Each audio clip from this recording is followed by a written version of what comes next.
It's time to jump into the luxury imports of Bowling Green, BMW, Mercedes, Sports Webb, with your host Brian Webb on ESPN Radio 102.7. Starring Vegas Frank with Against the Odds, brought to you by JBK Network Consulting. Bowling Green Fireplace and Grill presents WKU Lady Toppers golf coach and PGA teaching professional Adam Gary in Gary on the Green. The Good Fit with Jeremy Harris. Sports Web baseball analyst Danny Hartung from First Step Orthotics. WKU Sports Analysis with Garret Browning, featuring the Culver's Player of the Week for high school athletics. All phone interviews via the Linex of Bowling Green hotline. And now from ESPN Radio 102.7, here's your host, Brian Webb.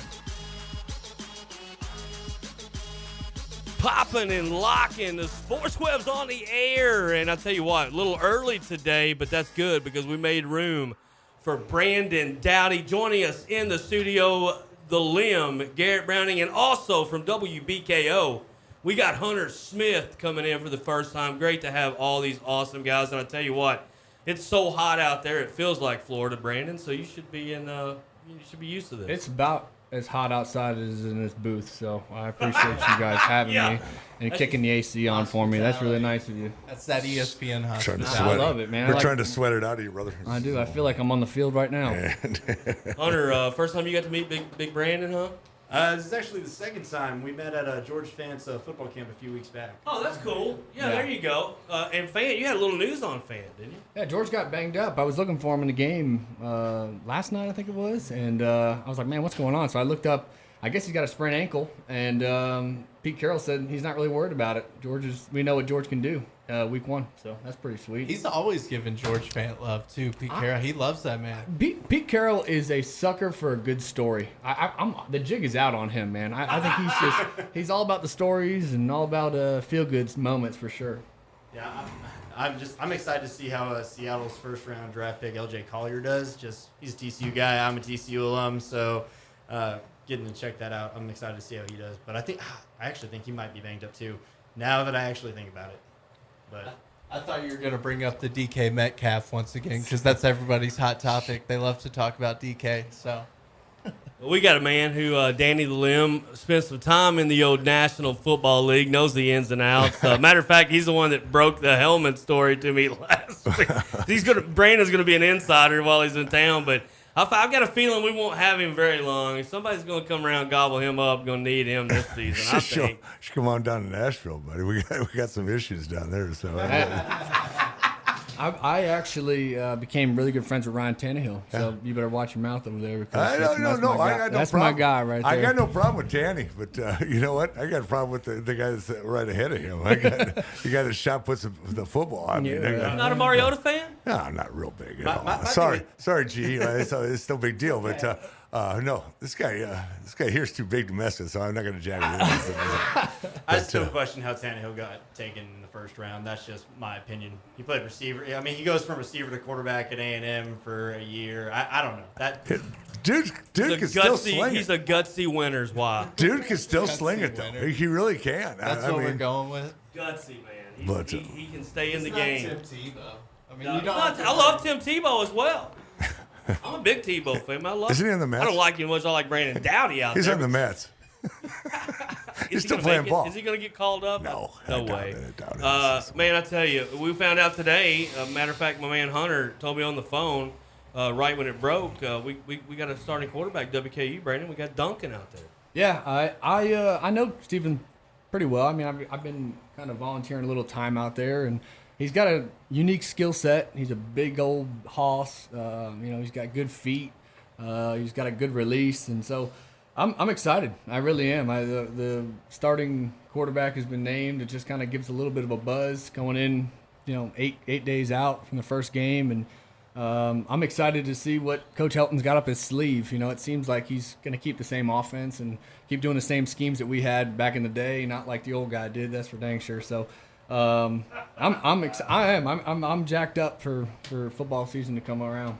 I'm ready for all of it. I'm ready for Brian Ellis fake kneel downs again. You ain't kidding. Brian Ellis is literally an offensive genius. I mean, he is like so incredible. Like, I've learned so much from him, and he was just like a quality control guy when I was there. And he told me so many things that it stuck with me playing in the NFL and just my time at Western. Just that guy is going to be in the SEC very soon, and I'm just blessed that we have him here at Western just for the slight maybe 2-3 years that he's here. So it's kind of crazy, like the youth movement in coaching we've seen over the last couple of years. I mean, you got Sean McVay in the NFL, and then you got all kinds of guys in college like Brian Ellis who just work those small jobs, work their way up really quickly just because they're talented like that. It shows out. Yeah, exactly. It's so funny because I was with Miami, and at the time, Adam Gase was like the youngest head coach in football, and he like acts like the youngest head coach in football. Like he Nice. he throws his feet up on the desk, and he like wants to be everybody's friend and stuff. So, yeah, he's just like he's just the ultimate bro, I guess. Yeah, but you kind of got cultured by one of the best. Well, actually, three of them, I guess. A couple for sure. Did you play under Petrino? Come on, turn his mic off. It was a dark time right there. I'm sorry, brother. But I mean, I didn't Willie get you up here? Yeah, Willie. Coach. So I had Willie Taggart. I had 2 offers coming out of high school. I had one scholarship offer. You probably know this story, but at FAU, and the guy who offered me a scholarship was Jeff Braun. Oh, very good. And man. To this day, he still sticks to this story. I don't understand how, but during my recruiting process, I go to FAU, which is literally 10 minutes from my house, and my recruiting visit, and my parents were there, so it made it kind of weird. But anyway, so I walk into Howard Schnellenberger's office, and on the top of his board is like his quote-unquote recruiting board, and he's got top prospect in the country, Brandon Doughty. And at the time, I have no offers. So I'm like, there is no possible way that I'm the top prospect in the country. And Jeff was like, Brandon, I swear to God, you were the top prospect on my team. I was like, no, I wasn't, dude. Dude, this is fluff. I can see right through that. Hey, college recruiting, it's all about sales pitch. Oh, That's gosh. That's what it was. Yeah, I'm getting my sales pitch But on you right had to now. go there. They didn't Always come be to your closing. home. Yeah, exactly. And actually, what sealed the deal at Western was, this is the most sales pitch ever, but I'm just in class one day. Thank God I was in class in high school because I was kind of a numbskull. But so I'm in class one day, and they call me to the office. I go to the office, and it's Coach Taggart.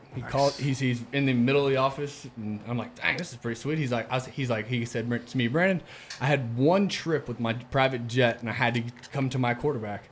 And I was like, holy cow, you just took a private jet to my dang school? Pretty awesome. That's big time, man. I got to come to this school. Nah, Did he say, impressive. who's got it better than us? Nobody. Well, let's talk a little bit about the NFL before we break here for awesome. a second. I mean, Great story. Let's talk about like the combine and your combine. What was that like? And you may have some stuff to talk about the present combine. Well, my combine experience, I don't know how many people know this, but what people don't know about the combine, it is like the most exhausting time ever. I mean, you're there for 3 excruciating days, and you're just judged like a piece of meat. And the one cool, kind of funny story is so the first day you get there, you have to weigh in. And if you're a guy like me, 210 pounds, soaking wet at the time, I'm trying to gain as much weight as I possibly can to look NFL ready, quote unquote. And so I'm in this back room, and you're in ABC order. And you have to walk back there and into this big room with 32 head coaches, 32 offensive coordinators, 32 GMs, scouts, and everybody has like a notepad, and they're just judging you. So I'm sitting in the back of the room, and I hear people getting their names called. They're about to go weigh in and do their height. And so I'm sitting there, and I'm just chugging water. I'm like, I probably had 30 waters. Trying to blow trying to blow up so I can have as much weight as I possibly can. So I'm like chugging water. I got to pee so bad. And so I finally get out of this little curtain, and it's the weirdest thing ever because you're in just girdle. Yeah. There's nothing else that you can't hide. No.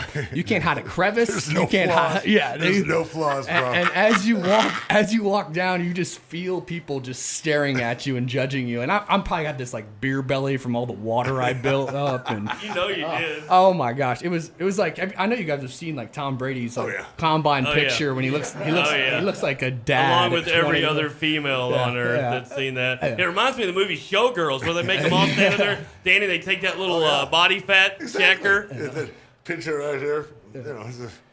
That's Microscope. I love that story. That is fabulous. And then story. you go into so you go through there, you get your weight, everybody judges you, and you walk out, you pee, and you like empty your weight out. Then the next 2 days you have to get as light as you possibly can because you got to perform. So you're up till about 3 or 4 a.m. going through the thing called a fishbowl, and you talk to all the OCs and like this big.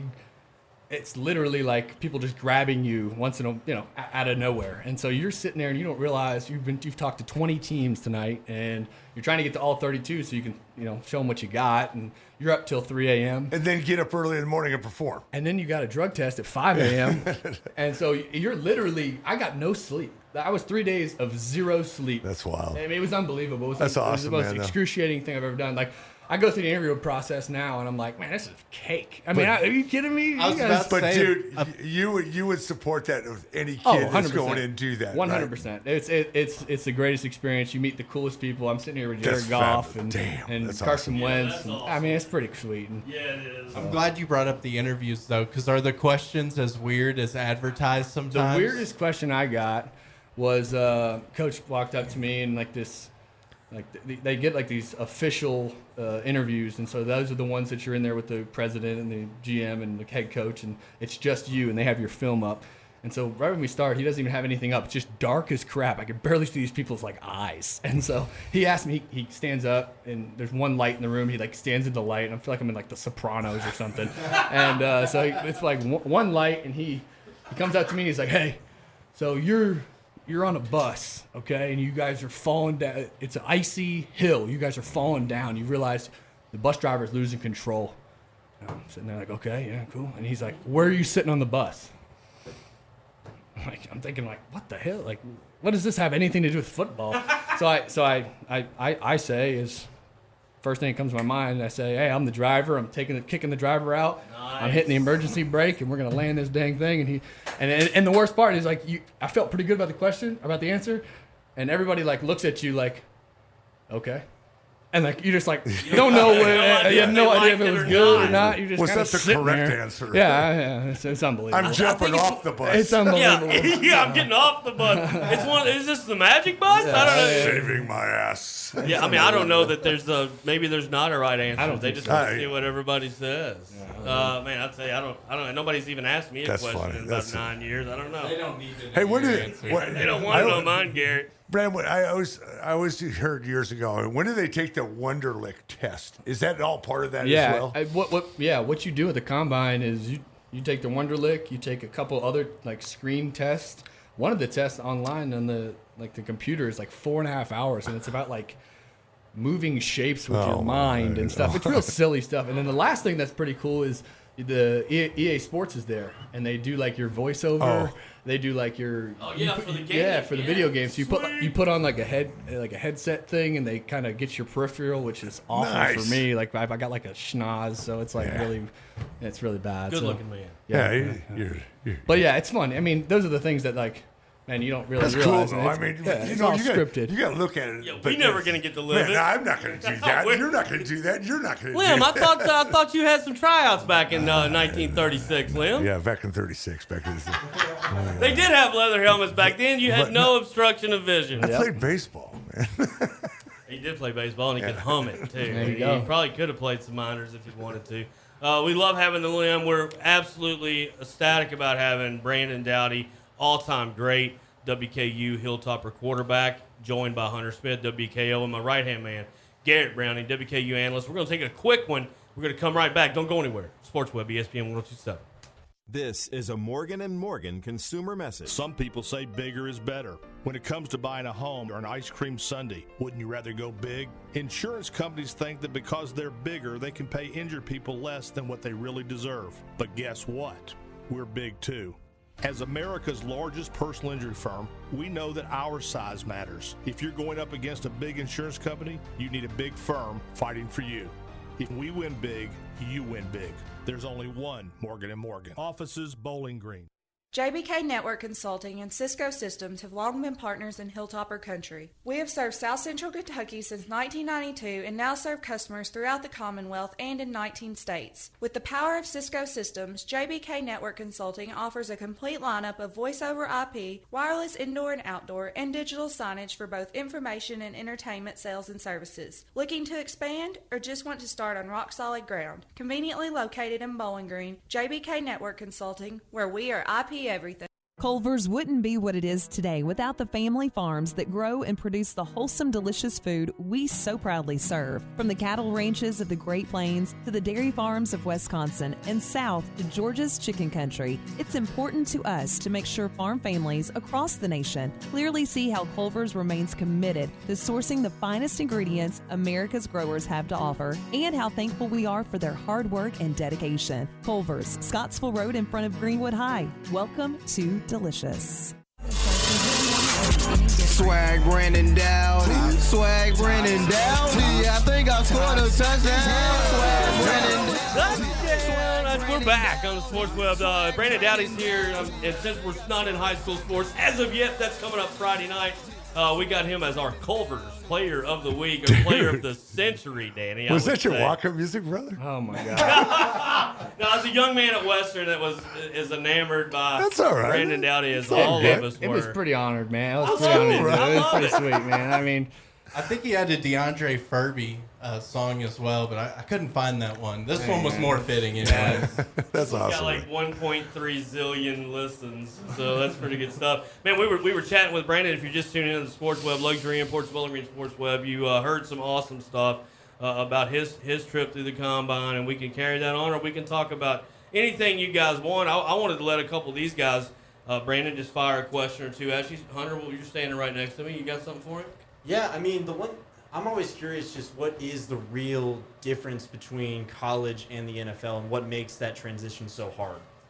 Yeah, that's an awesome question. For me personally, I'd never been paid to play football, and I think that, you can say all you want when you sign a signing bonus of $150,000 and you're saying, dang, now this became real life. I'm supporting my family off this. I got all my insurance. My parents see exactly what everybody else sees, and they see I signed $150,000 signing bonus, and now I'm cut off.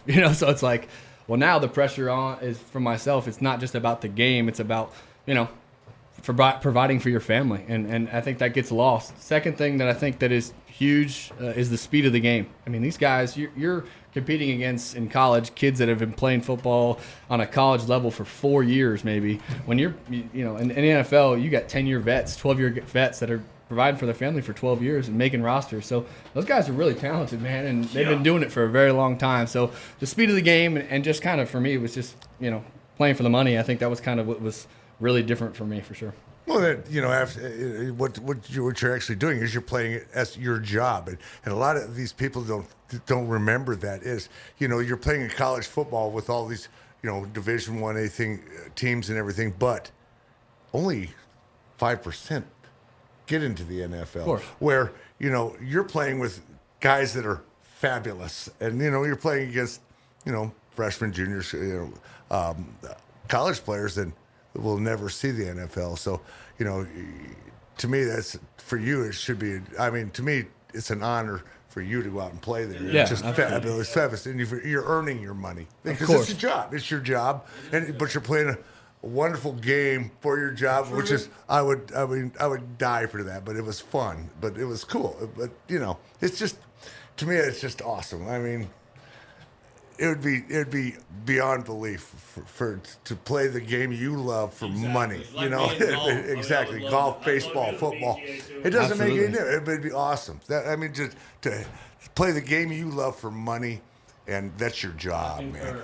Was there a moment where it hit you like, man, I'm in the freaking NFL right now? Like, was there a singular moment, or it just kind of crewed over time? So I'm from South Florida, and so I grew up a huge Marino fan. I was at every single. My dad forced me to every single Miami Dolphins practice when I was a kid, and in 106-degree weather, and so 80% humidity. We were out there just grinding out, and I think the aha moment was the first practice of fall camp. I mean, you go through rookie mini camp, you go through OTAs. And then fall camp comes around and it's open to the public, and I realized, like, holy cow, man, I'm actually on the field, and there's people out here that are coming to see me perform. I mean, like, I used to see all these other guys perform when I was a kid, and like so I could like really relate to the guys that are the fans that were coming out, and I tried to spend as much time signing autographs as I could, and really good. It was that right there was an aha moment where I was like, holy cow, I've made it here, you know. So when you were a kid, did they ever figure out who kidnapped the dolphin and Dan Marino, the snowflake? They ever figure that out? No, Ace Ventura figured it out. That's right. Hey, love talking about the National Football League, but I wanted to gravitate towards something that I lived myself as a fan, and a lot of times we don't think like that, Danny. We're critiquing, we're talking about this major league team or this player. We don't spend a lot of time on kickers, but I wanted to ask you. I mean, what was WKU? What was that experience like? Because I'm going to tell you, man, you put the joy in so many hearts and minds of Hilltoppers that have always craved. We've had some great teams. Don't get me wrong. We've had some good field generals out there. But I don't think that we've ever seen anything, an enigma like a Brandon Doughty. So for you to be able to give us, and I know Garret would say the same thing, just unbelievable pride and love for number 12. That's what I had, and it was amazing. I always thought, man, he just needs a full NFL game to show. Because Brandon, he hits his streak, dude, and it's over. I mean, you know what I mean? Man. So just kind of take us through your Tops years and what it means to you to this day, because you're still a young man. It was long. I was there for 10, 12 years. So, I appreciate you saying that. That's very cool. I mean, I didn't look at it like that. I was just, I'd been through so much in my career in college. I got named a starter in 2011 and tore my ACL on my third snap. I still blame Bobby Rainey for getting smoked in the backfield because we got off script, and I'll never forget it. And I roll out and I run. That's why I'd never ran. I don't think I ran a play after that one. So I ran a play on the outside and tore my ACL. Now I'm back to ground zero by myself. 2012 I don't play at all. 2013 comes in. Bobby Petrino's there. I'm the oldest guy in the room, so I thought to myself, this is an incredible opportunity. So I just literally said to myself, I'm going to give it everything that I got, every ounce of energy I'm going to put into this football thing and see what happens, So me and my wife stayed up till 3 o'clock in the morning, had practice at 5, and we were just going over plays. We go over it for hours upon hours upon hours, and we get the script from the night before about the practice for the next day, and we would just go over it over and over and over until we fall asleep. She would be slapping me in the face like, we got to get this done. And so so that right there, I think kind of that time in spring practice during mat drills, I think that's what kind of elevated my game a little bit more, because I went out there and I said to myself, I was going to try to just react. I didn't want to have to think about anything. And then had an up and down 2013. I mean, Hilltopper Nation was really nice to me during 2013. And then 14 came out, and we played Bowling Green, and everything works out. Jeff installs this offense that's just like almost tailor-made for you. Yeah, it is. It was literally tailor-made to my game. He was so good at understanding, my skills, my strengths, my weaknesses, and he wanted to capitalize on them. So we tore it up in 14, and then 15. I actually had more nobody knows this, but I had more scholarship offers from 14 to 15 than I did coming out of high school. No kidding. Yeah, I had Michigan, which was the biggest one I had. Wow. And to be honest with you, I was never going to go there. Harbaugh trying to steal one of his own. He was. Hilltopper. Come on now. He was trying to steal it. I remember having a conversation with him and during the process, and I told him, hey, Coach, listen, I love this place. This is home. I could do something here. We have a chance to win a championship and be the best team to ever come out of WKU history, and that meant more to me than being another Michigan quarterback. So, three championships.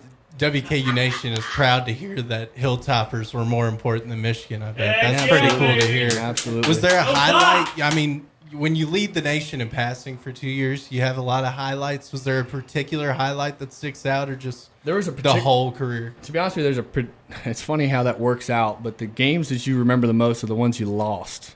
An LSU game hits me pretty hard. I threw 2 picks against Indiana that I'd still to this day beat myself up for.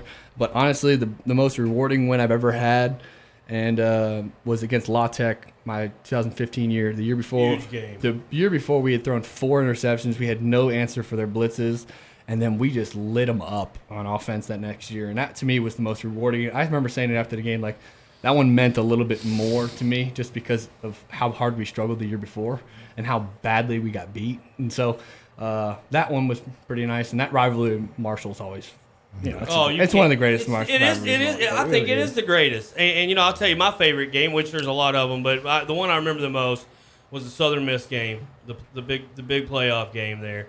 And you came down and you actually ran a touchdown in that game. And I was standing next to Todd Stewart's son, and we were both standing there, and Brandon's cleat caught the corner of my foot, and I was like, that was the best feeling that I've ever had in my life. It was just, he touched me, man. He touched me. You're looking for a that's great payday. stuff. Now, Hunter's from Texas, El Paso. I guess, where is it?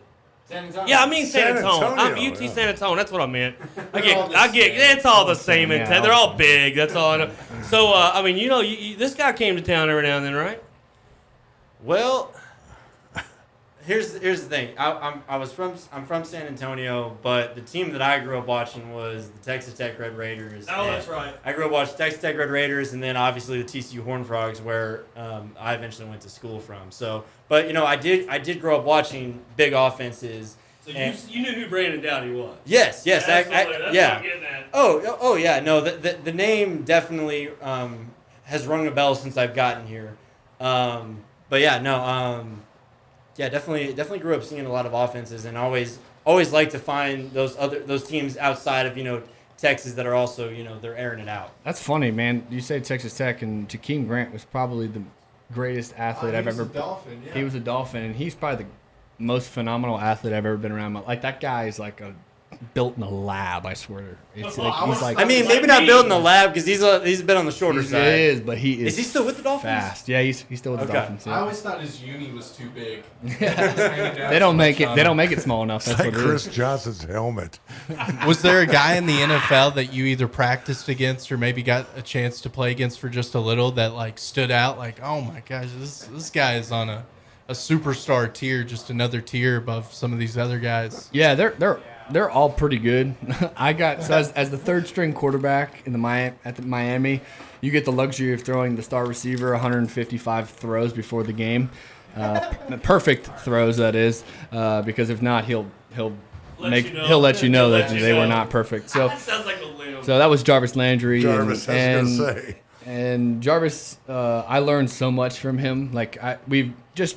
In that time that you spend with him every game, an hour and a half I spend with me and just Jarvis. He actually broke my wedding ring fingers, and I can't wear my wedding ring because of Jarvis Landry. He tried to throw me a bomb, and I popped out of place, and I had to pop it right back in. No. So, my wife's still upset about that. Anyway, but he just taught me so much about the game, man, and he was so good. You got to think about it. Jarvis Landry runs a 4.77 at the combine. Wow. And I did not know that. And he is probably the smartest receiver I've ever been around in my life. He would have a certain route, and he'd know he wasn't getting the ball, and he'd just block the safety in the middle of the play. And he'd be like, "Why the heck did you block safety?" He's like, I knew the coverage. They weren't going to give me the ball. I'm just going to try to get somebody else open." I was like, "That guy's special." That's weird when you hear combine speeds like that, 4.77. It's like there's no way that guy gets in the game and he's running anywhere close to a 4.7 no in way, the 40. Yeah. Game speed and combine speed are way different. I'm sorry, I'm not a big believer in the whole combine deal. Yeah. I'll be honest. That testing stuff for a quarterback is just silly. How much can you really find out in a weekend? No, it's almost like but I think it's more of a litmus scale of what is this guy going to run Boundary, a 5.2 or is he going to run a yeah. 4.5? Just is he going to be lazy or is not? I think that's basically That's what they're looking for. Exactly. I knew that would be if I was watching. Say, is this guy going to hustle or is he not? But. Going back to that whole game speed, it's like, okay, yeah, you can run a 4.3, but can you do it in full pads and everything like that? With a not in 6'2" girdles. Safety coming down on you, whatever. Ready to knock your head off. They're ready to penetrate. We're going to take a quick break here, top of the hour. I don't know if Brandon's going to hang out with us or not, but Danny might talk a little baseball. Who knows what will happen?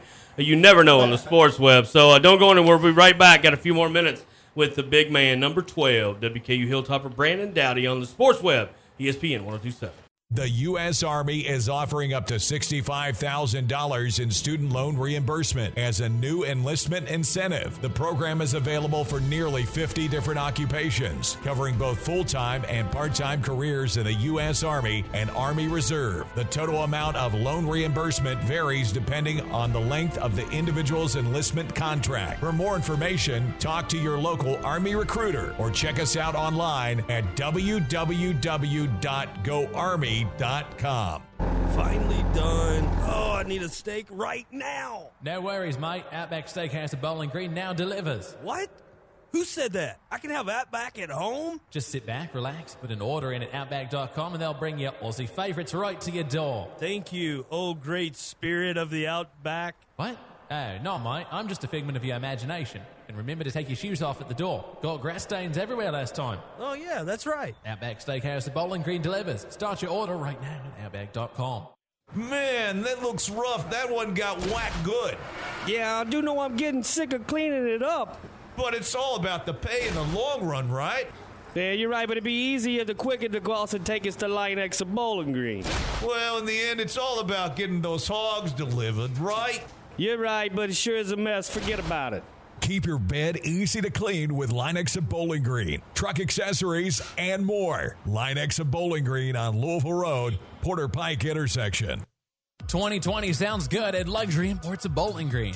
Whether it's a Mercedes-Benz or a BMW, hear the engine on a test drive and you'll pick up a roaring 20 for yourself. Or maybe one of the last 18s and 19s with special deals and financing to close out the year. Everyone has a dream car, now bring it home. If Luxury Imports doesn't have your new or pre-owned BMW or Mercedes on the lot, management will find it and bring it. Fee-free to BG. Luxury Imports of Bowling Green, 325 Three Springs Road, online at luxuryimportsofbowlinggreen.com. We're bringing it in soft and easy on the Sports Web.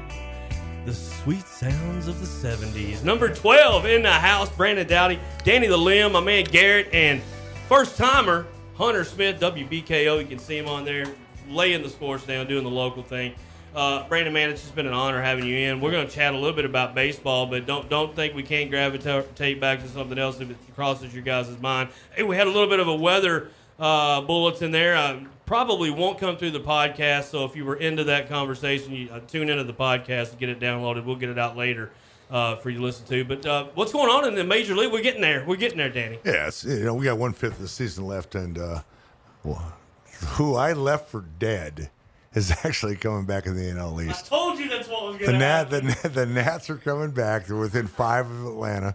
Atlanta's playing still good baseball. They're 6-4 in their last and 7-3 for the Washington Nationals. But the Cubs and St. Louis are just and like I said earlier in the year, it's going to be the 3 teams: Milwaukee, Chicago, St. Louis, are just going to beat each other's brains out all year long, with Cincinnati coming in and stealing some, and Pittsburgh doing the same thing. Well, we got a half game lead with the formidable St. Louis Cardinals. So, but on paper, you got to look at Chicago. They're just picking up Kimbrel wasn't their greatest thing, but he's helping. He's absolutely helping. And then picking up Castellanos from Detroit was fabulous. I mean, his guy's just tearing the cover off the ball now and raking like crazy. So. Who's going to plunk 50 home runs this year? There's already 3 guys over the 40 mark. Well, they got the rookie kid, Pete Alonso from the Mets.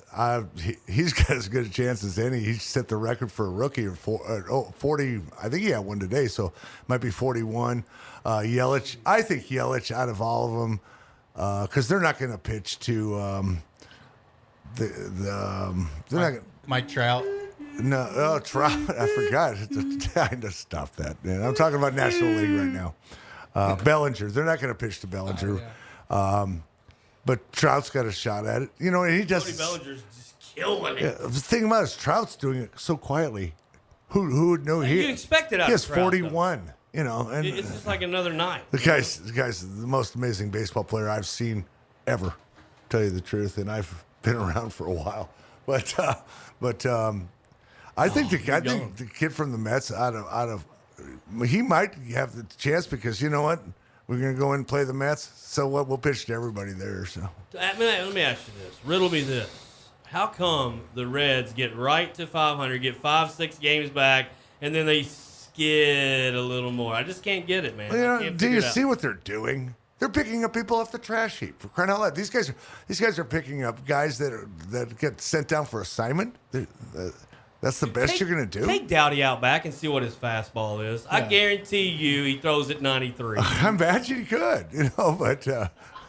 Were you ever a baseball guy back Never in high a baseball school? guy. And in South Florida, that's probably you have huge. to choose a sport. You can't play two. Right. And very rare. It's because you get to play all year long. Football is 365. That plus there's so daggone many kids. So many kids, man. And if you pick one, you better stick to it because someone's going to take your place. Exactly. That's how you got to think about Doughty, Garrett. I mean, look what the product that came out. I mean, all the competition, all his life he's had. That's all it is. I mean, it's competition. It shows you what upper echelon athlete Brandon Doughty is. But have you watched like Kentucky high school and compared it to Florida? Like, is there much of a comparison to you? It's a little bit slower. But the thing is, Brandon, you got IMG down there, who are. I mean, these guys are kicking out athletes, either baseball or football, all the time. And these are the guys they have to compete against, and it's insane what they can come out with. It's kind of crazy to me. I went to the Titans game on Saturday, and James White, running back for the Patriots, he is high school teammates with the #1 highest paid center in the NFL, Brandon Linder, Giovanni Bernard out of Cincinnati Bengals, and Philip Dorsett. Wow. We're all on the same high school team. Yeah, and graduated see those together. guys first game of the season. That's exactly right. You get your high school squad with Gio Bernard in the backyard. What the heck? They probably just scored at will. At will, and they actually lost to Bradenton Manatee in the state championship. Wow. I would like to see the birth certificates of that other team. That's so cool to hear. Guys, we'll go around the horn. We got one more for Brandon. Hunter, you got one, or you go? You mean to ask something? You can go first. I'll come up with something here in just a second. Put him on the spot. Dan, I'm going to ask you this. Your professional career in athletics up on one side, your life with your loving bride and a family, which one, does it even compare? Not even close. Yeah, not even close. My wife, game changer. That's what he's supposed to say. No, he means it, man. She's actually listening, so that's why I have to say. No, I'm just kidding. No, he means it. But no, I have a 2-year-old that was born on September 11th during a hurricane, and that kid right there changed my life as soon as he popped out. So definitely a game changer. Were you injured when the Western had to play Nebraska? I was not. I was on the team. Everyone else on the team was injured because I remember K1 Jakes getting hit by Dominican Sue, and it was on the cover of Sports Illustrated. Oh my God! Him just helmet coming off. I was like, oh my God! That guy's a monster. Fast forward 6 years later, I play with Sue, and there you go. The nicest human in the entire world. As far as you know. Wait, are you really gonna? Dominican Sue is a nice guy, is what you're telling me? Absolutely not. Okay. No, he is not. He's not a nice guy. He is. I figured. He's a heck of a football player, though. Yeah, he's a great football player. So I know I think I asked you this at George Fant's camp, but just do you think coaching is potentially a route that you might want to take here? Love to see that. Well, I think it's got to be the perfect situation, and in my mind, it's got to be like my offensive coordinator from Western takes over as the head coach somewhere, and oh wait, that is at Western. So did that just happen? Yeah, I would love to. I'd love to get back into it. I think when I first came out, I was kind of worn out, and I had spent so much time in it that I was kind of like, man, I need a detox. And after 2 years, I think I'm ready to get back into it. I enjoy the guys, enjoy the players. I can relate to them, so it's cool. Is there a Jeff Brom moment that sticks out with you through your whole career? Even that recruiting story, is that the biggest one that sticks out to you? Or is there a moment while y'all were playing together that you hold on to? Well, or is he really that good of a coach compared to what you've gone through in the NFL as well? He is the greatest offensive mind I've ever been around in my life. He is one of the best human beings, and I have nothing but good things to say about Jeff. He's the reason why I'm here. I quit in 2013 and turned my stuff in, missed a practice, and Jeff came up to me and literally wedged me into B-Dub's parking lot, old B-Dub's, now it's Buckhead. And he wedged me in. I'm like, who the heck is this guy? And so I get out of the car, and he's like, hey, you coming or you leaving, bub? And I was like, I was about to leave, coach, but I guess he's like, can I just talk to you? I was like, my phone had been ringing tremendously. And so we had a moment right there where he just kind of said to me that something that no other coach, no other person has ever said to me before. He said that, Brandon, I'm in this for you. I took this job with Coach Petrino for you. And if you want to quit, cool, you can quit. This team won't win another game without you. And secondly, I won't coach. I have enough money. I've played the NFL for 9 years. I don't need this. I don't do it for the money. I do it because of you. This is why I took this job. So I was like, wow. At that moment, I don't know if he was telling the truth at the time. Of course he was. But at the time, I was like, man, no one's ever said that to me. Coach, I'm all in. And I would run through a wall for that guy. That's Absolutely. awesome, man. One of the most genuine men ever around these parts, especially coaching. Brandon, again, man, thank you so much. Thank you, man. We love you so much, man. My favorite top of all time.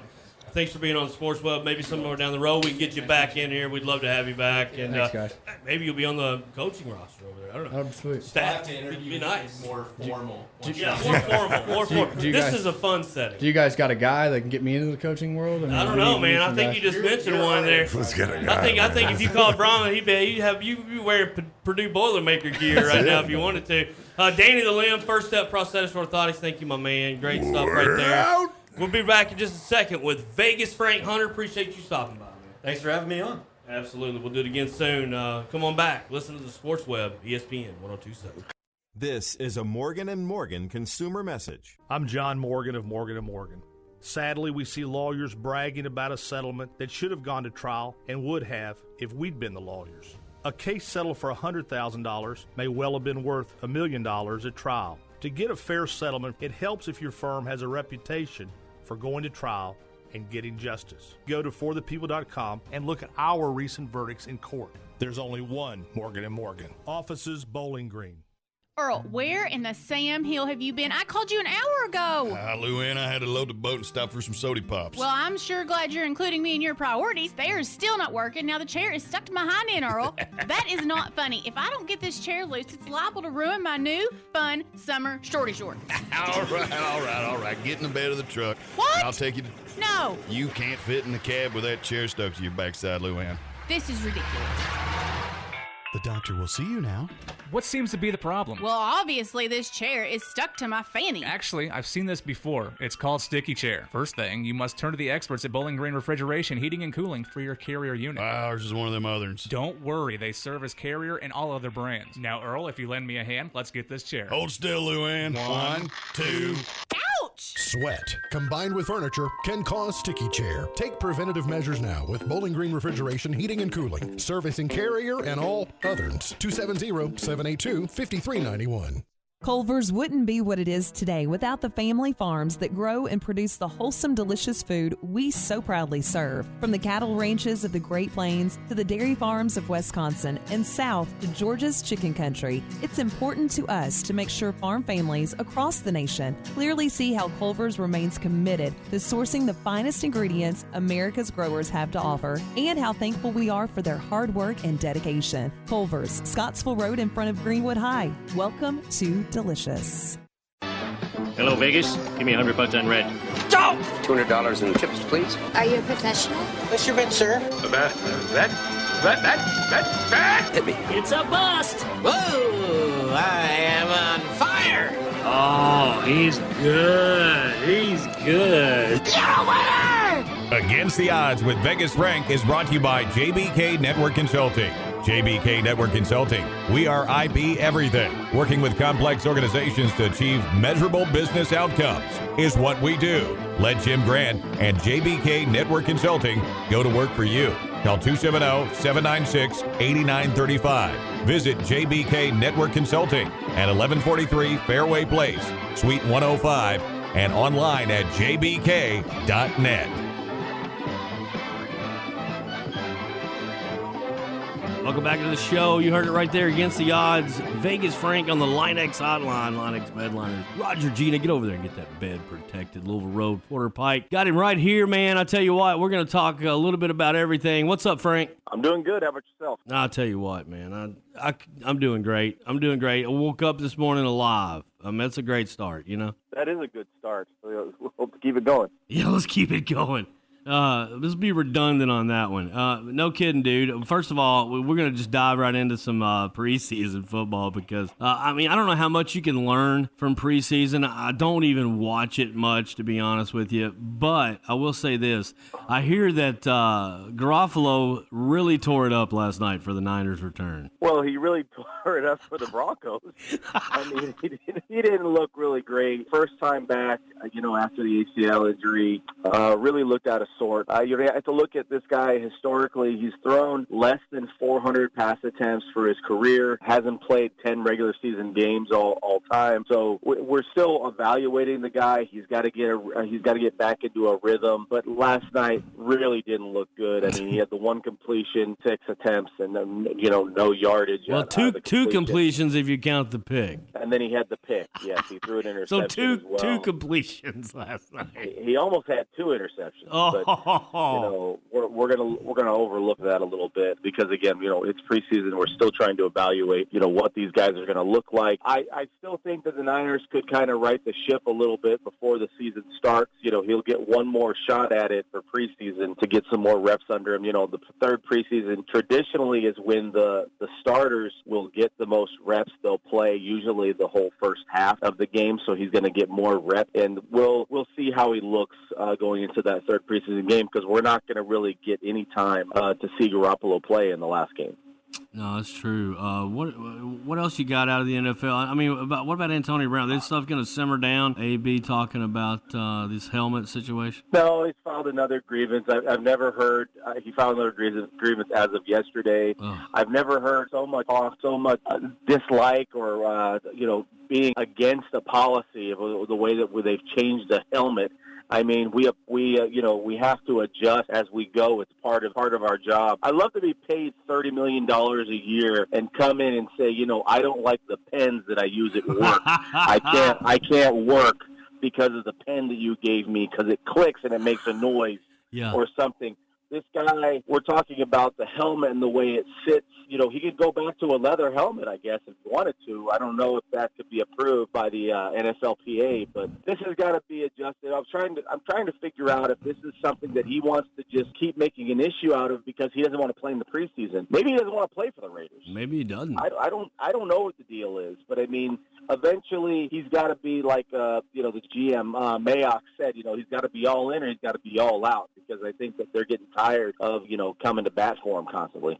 Man, I think that sounds like pretty sound stuff right there, and it sucks for you because you bleed Raider black and silver or whatever. So I mean, it's got to be tough as a fan from a fan's perspective. Yeah, but I'm used to it. I mean, I'm really not that upset about it either way. As soon as they announced Hard Knocks, my eyes rolled. If you were anywhere in within a couple feet of me, you probably could have heard my eyes roll.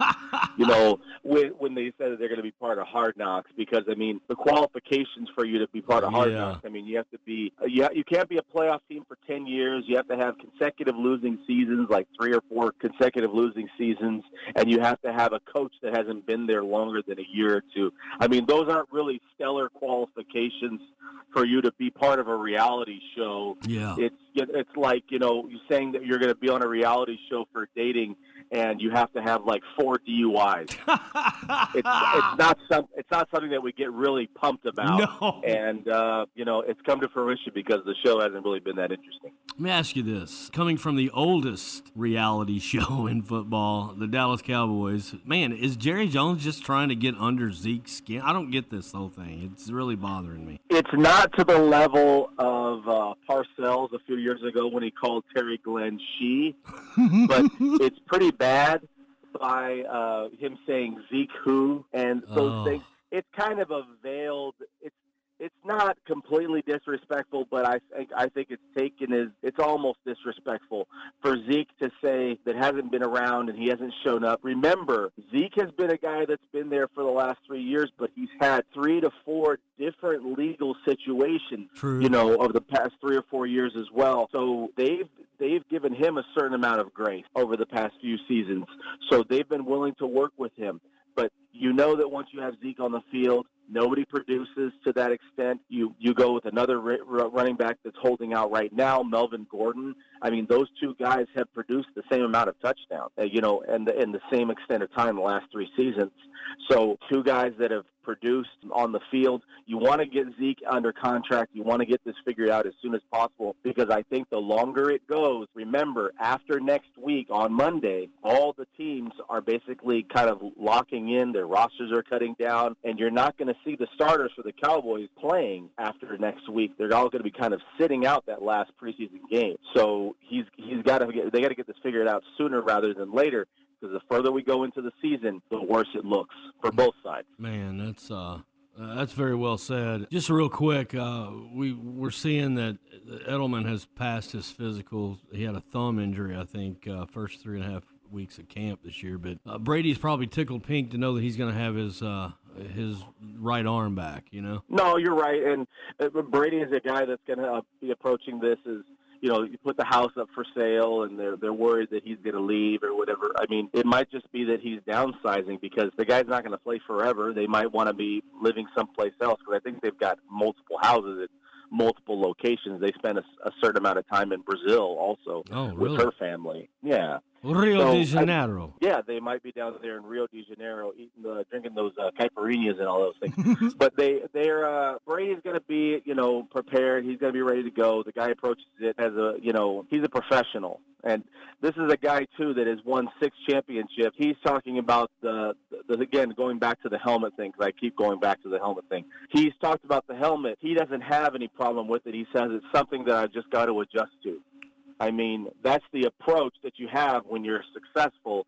It's an adjustment, just like anything else. No, that's probably the best analogy I've heard yet. Right now is what you just said. I mean, it's part of your job. I come in here, somebody's made some changes. I've got to adjust to it. I don't really have a say, So it's like these guys, I think they've been given, so much power, if you will, in certain areas and aspects that they feel like what they say really, really matters and can move the meter. It's not, at the end of the day, you work for the National Football League. No, you're right, and you've got to be productive. And ultimately, at the end of the day, these guys have expectations, and if they're not able to execute, then it's going to be a next man up type of scenario. Yeah. So, you're right. Yeah, it's just like anything else, man. I mean, just a lot more money involved, I mean, my contract. A lot more money involved. My contract looks nothing like their contract. Hey, let's talk a little bit about some power rankings. They got, I don't know, it looks like the Patriots are sitting there. I don't know how you get that preseason, but I don't know. We'll see what happens. We've got the Saints are up there, Chiefs, Rams up there in the top 5, Eagles, Chargers hanging around at 6. I think the Chargers are going to be a team this year that's going to really make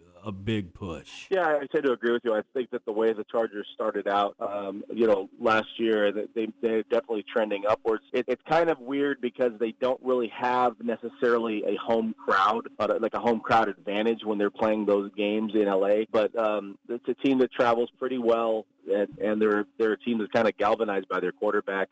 Rivers always seems to have sort of a chip on his shoulder, and 7 or 8 children. He's in good shape. I think he's going to be ready to go. You're talking about all these quarterbacks, their careers starting to wind down, like Brady and Breeze. I mean, Rivers has never been in the situation to play for a championship. You wonder if he's going to ever get that shot to play in the last game of the season in February. Man, I'll tell you what, we could spend hours on the NFL. Final thought, though, Browns edging out the Steelers' top 10 power rankings. That just tells me Steelers may have a little bit of a sketchy season. It could. It's going to be a transition. I mean, obviously you're losing Le'Veon Bell and you lose Brown. So you've got a lot of production is being gone. And guys like James Conner and Juju Smith-Schuster, those kind of guys are going to be able to be plugged in, and they're both going to be productive. But I don't know what to what level the production you're going to get changing out those two big names. And I'm interested to see how Le'Veon performs with the Jets. I think that he's going to have a pretty good season. I do too. He seems like he wants to make it up to all the fantasy owners. No, he's going to be on my bench. I mean, for sure. He's going to be. I'm definitely grabbing that guy if he's there. I don't care what anybody says. He's going to have a bust out, welcome back Carter type situation this year. I love it, man. I think the Packers are going to be really good this year. Yeah, they got a little bit of a chip on their shoulder as well. I mean, Rodgers is going to be ready to go. It's going to be interesting to see. They lose Randall Cobb. He's obviously he signed with the Cowboys. So, I mean, that's going to be a good addition for them. I like it. Yeah, but I think that Rodgers is going to be ready to go. We'll see how this matches up with this new this new coach. How they kind of sync up. He wants to get more formulaic. He wants to have more of an organized play calling. And Rodgers likes to ad-lib a little bit. So it's probably going to be somewhere in the middle. Yeah, that's true. No, that's a great point right there, Frank. It really is. All right, I got to get myself off of this. Let's move on a little bit. You're listening to Vegas Frank Against the Odds, brought to you by JBK Network Consulting here on ESPN Radio 102.7 WWKU Bowling Green. Man, you had some you had some Heisman hopefuls and maybe some board odds for us about that. Well, we're looking at value, but we're also looking at something that's more realistic. We don't have a lot of historically, you don't have a lot of winners of the Heisman Trophy be wide receivers. Jerry Jeudy, the wide receiver from Alabama, is the guy that has probably got the best odds, and that's only 60 to 1 to win. So, I mean, why not take a shot? Oh yeah, at that guy. That's you're getting really good value from that. Absolutely. Yeah, and then as far as the four big names, I mean, Fields from Ohio State, the guy who transferred over from Georgia, Jalen Hurts, obviously at Oklahoma, Trevor Lawrence, and Tagovailoa. Those are going to be the four guys that are probably the leading contenders. I'd say the leading favorites for the Heisman Trophy. And then after that, I look at the two Georgia kids, Jake Fromm and the running back, DeAndre Swift, both at 20 to 1.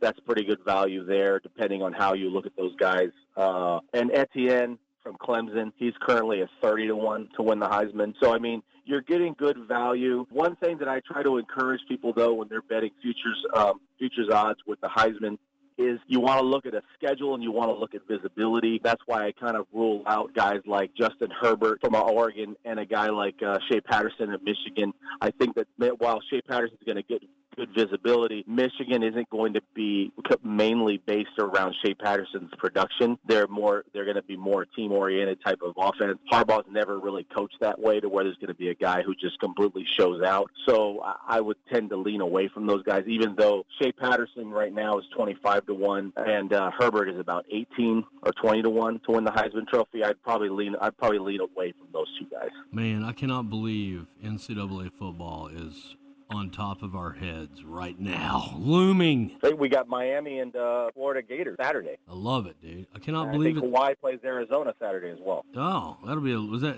at Arizona, or is it going to be like 10 p.m. our time out of Hawaii? I think it's in Hawaii. Oh my goodness. I remember Vegas though, if you had a bad day at the book, you could always count on that late Hawaii game to get you back in the game. Yeah, I just checked. The game is at Hawaii. You better start looking at that one close just in case it goes south. But not a whole lot to bet this weekend, but man, next week, my goodness. What are a couple of the games that you're most excited about tuning into in the coming couple weeks, Frank? As far as college goes? Yeah, I don't care anything. I mean, what are you looking forward to, man? Gosh, for opening week, I'm kind of looking at how Auburn starts the season off. I want to say Oregon. I'm looking at Notre Dame to see how the season starts for them.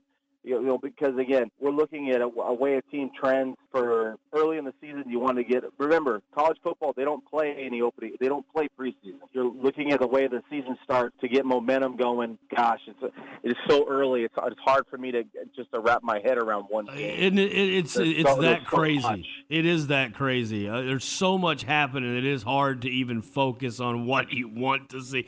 What are you going to weed out to go to this certain game? It's impossible, man. And that's why I like to set in the sports book and watch like 30 games at once. Oh, well, okay. Well, yeah, I've got the first one, UCLA, plays Cincinnati to Oh, start yeah. the season. Yeah, UCLA and Cincinnati there seem to be two teams that are contrasting styles. That could be fun. I think Utah is playing. Who is it? Utah playing to open the season? But they're playing somebody pretty decent. I'm drawing a blank right now. No but they're worries. playing somebody pretty decent to start the season. I'm excited about that. BYU plays Utah. Oh, that's going to be fun to watch. BYU plays Utah opening week, but like in a couple weeks, going to have Virginia Tech and Boston College, Oklahoma and Houston. They're playing early on. I mean, that's going to be fun because you see the run and gun style, and you get to see Jalen Hurts for Oklahoma starting off. There's so many games to start the season. I didn't mean to give you an overload. I think I just absolutely short-circuited Vegas Freak. You might have. Let's put a bow on it, man. Thank you so much. Always fun. Good to talk to you. We'll be right back. Sports Webb, ESPN 102.7. You're playing golf and you're going to like it. Time to go home there, Ball. I can make it across. Well, then do it. We got all of that. Why didn't you just go home? That's your home. Are you too good for your home? Answer me. Knock it on. Let her rip. Who's in the hole? By the way, what did Mr. Webb shoot this morning? It's time for Gary on the Green. Gary on the Green is brought to you by Bowling Green Fireplace and Grill on Old Louisville Road and online at bowlinggreenfireplace.com. Call 270-495-1131. You heard it right there. Gary on the Green on the Line X Hotline. What's up, Coach? Not much. Just preparing to tee off here, getting ready to get started in our section championship with the PGA section here in Kentucky. So this is the national qualifier for the Club Pro event next year, where the low 20 get into the major. So looking forward to getting after it today. Please get after it. I would love to do that interview from wherever it is in the future. That would be so much fun. So you and Molly are sitting in third? Yeah, that's right. We're tied for third. We shot 1 under 70 yesterday. 68 is leading. Nice. And so there's 3 qualifying spots. So we both need a good one today. Coach, I know both of you have got a 66 in your bag. That's right. We ought to have some local knowledge. We ought to know. ought to know the place. Yeah, so, that's no question. No, well, good luck, man. And we got a two-parter today. We're gonna have Mr. Belcher on. I know you know who Johnny Belcher is, and they won the Willow Oaks member guest. I came in third in the first flight, though. Hey, there you go. Not too bad. Got to pick a partner, right? It's all in the partner. I did have one heck of a partner in J.P. Gathright, but we both shared the heavy burden. Not that great on Saturday. He kind of held us together. But Sunday, man, I made a roaring tiger-like move on about 5 holes, and he was even smiling about it. So we did great, man. He hits it a ton, if you will. Yes, he does. That helps, doesn't it? I was like, all day long, I was like, Tiger Woods wishes he could hit it as far as you do. That's true. Well, man, let's talk about the girls real quick before we get out of here and do a tip. So basically, you guys are getting ready to start rolling, right? That's right. Yep. I've got about half the team on campus right now. We start classes on Monday, and that will also start our season. So we'll get ready to go. Got our team cookout coming up on Sunday, and then our first tournament's 2 weeks. We got 2 weekends basically before we leave for South Alabama, September 13th. So, wow, it's here, man. Here, I know. I'm ready. I'm ready for everybody to be back and get on the course and get going. I know you are ready. Justin Thomas with a great showing. Absolutely. That's a hard golf course too. The 61 and the scores that they were shooting up there, it just goes to show if the greens are soft, you just can't make the golf course hard enough anymore for these guys. They're so good. You said it best. That is exactly the case. No question about it. And let's talk a little bit about the mind game today, and let's use your scenario. You and Molly are here with a chance to do great things. What should be your pre-playing routine on a day like today? Do you make it just a normal morning, or do you get up zoned? Because I get up focused on that round, and I'm going through my head every hole. I'm thinking about strategy. Is that a good approach? What is the Adam Gary approach to tournament play? And I want the high schoolers to hear that because they're listening, and it's a good little lesson for them. Yeah, I think every player is different. I mean, some more confident when they're feel like it stresses them out if they think about it too much. I don't think there's a right answer there. I think a lot of it is just knowing what works for you and sticking to your routine. Just keep doing the same things that you've always done. Don't treat it any differently than you would a normal day. But You just got to figure out what that normal day is first to get your baseline. But I think it's an important thing, and some of it's a little bit of trial and error, and that's why you just have to get out and play, get in as many tournaments as you can, kind of feel that pressure. And I think as long as you're not too hard on yourself, then you'll learn some of those things, and every time you get out and play, you'll get a little bit better. I'll tell you, I remember the night before my first collegiate tournament, I tossed and turned. I could not sleep, and I think I learned after that just take it like a normal getting up, meeting your buddies to play around a golf. That's right. And sometimes I think everybody looks at being nervous as a bad thing. I mean, sometimes if you're nervous, that just means that it's important to you, Yeah. and that honestly can help too. So don't always think that, oh man, I'm nervous, I'm going to play bad. It's all in how you frame it and how you reference it. It can be a good thing if you want it to be also. Coach, good luck to you today, man. Thank you. Yeah, looking forward to it. That's Coach Adam Gary on the green. We're going to follow up with Johnny Belcher here in just a second. Like I just teased on the Line X hotline, the one and only Johnny Belcher. What's up, man? Oh, not much. Just running slow this morning. Well, I'll tell you what, you're running. That's all that matters, ain't it, Coach? That's exactly right, my age. Well, I'll tell you what, take age out of it. Nobody better around the greens than Johnny Belcher in this area. And you had a partner at Willow Oaks, member guest. You guys come out victorious, champions, first ever inaugural Willow Oaks member guest. We had a great time. My group did, and we had a lot of fun. I know you guys obviously did, but you had a playoff for it, and I wanted to talk kind of about how low you guys went, the competition up there, and how the golf course looks. But in Johnny Belcher's words, take me through the weekend. Okay. Well, the golf course was in excellent shape. We can't say enough about Doug Williams, the greenskeeper at Willow Oaks, and John Riley, and fine job they did on the golf tournament. It was ran real well, and it was. I think the players really enjoyed it, and we were just fortunate to come out on top. Tell me a little bit about your partner, Mr. Shaw, because I want everybody to know that this fella is an amputee at a young age, I believe. And correct me if I'm wrong, Johnny, but amazing striker of the ball. And I noticed on the playoff hole, you guys were battling guys like Adam Hartung, who I know I play with, and he's an exceptional golfer in his own right. And you guys had to battle to take first place. But it looked like Shaw hit the exact same approach shot, literally landed and spun out in his ball mark. All right. Well, he's an excellent golfer. He really hits the ball a long way. So if somebody hits the ball 310 yards off the tee, it makes the game a lot easier for me. And but Jonathan is just an exceptional golfer. It's amazing how much power and strength that he can get when hitting the golf ball. And yes, and Jonathan's a great golfer, and Adam Houchins is a great golfer, and they're all much better golfers than me. I mean, I think I have 30 or 40 years on them, but they are outstanding golfers, and Casey Tooley and J.R. Wade and Jamie Frazier. Oh yeah, and they're all great golfers, and but more important than anything, they're people. And they're just so respectful to me, and I love them to death, and I hope they have a great career on down the road, because I can't find any better people to hang out with and play around a golf with. Well, those are great words, Mr. Belcher. And you know, if you've been in a coma for the last 40 years, you may not know. Unless other than that, if you're a golfer, you know who Johnny Belcher is, and you know. Being a young guy back in the 90s playing high school golf, knew exactly who you were, always had great players around you, always a good teacher. What has the game of golf meant to Johnny Belcher? Well, it's good. I guess it kept me out of trouble when I was a kid.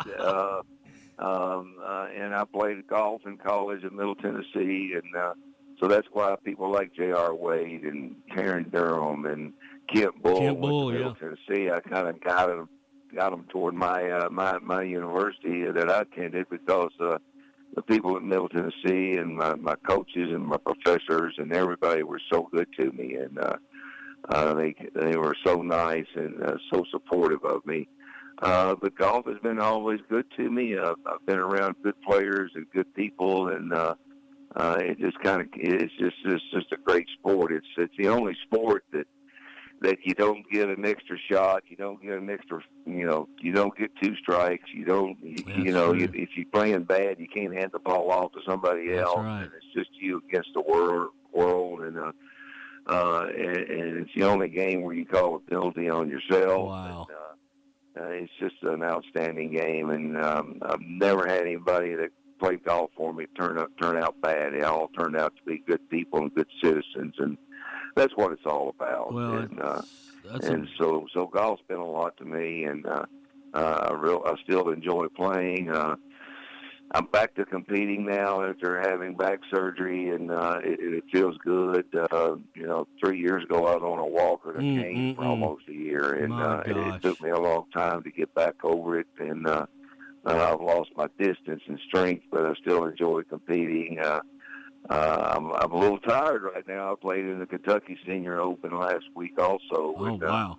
When I got back home, I was hot and tired. And but for some reason, we ended up winning this year, and we were very fortunate. And I can't say enough about my partner and how good a golfer he is. And but again, they're great people, and that's what's most important to me. Well, Coach, I'd love to have you on again down the road and just spend some time talking about Kent Bull. I think he's on the precipice of greatness, and we'd love to see that happen. What a great guy, and what a great guy you are. And I want to tell you, before we close, that's the best answer I've ever heard on the game of golf. I hope many people hear the words you laid down right there, because nobody's going to say it better than Johnny Belcher.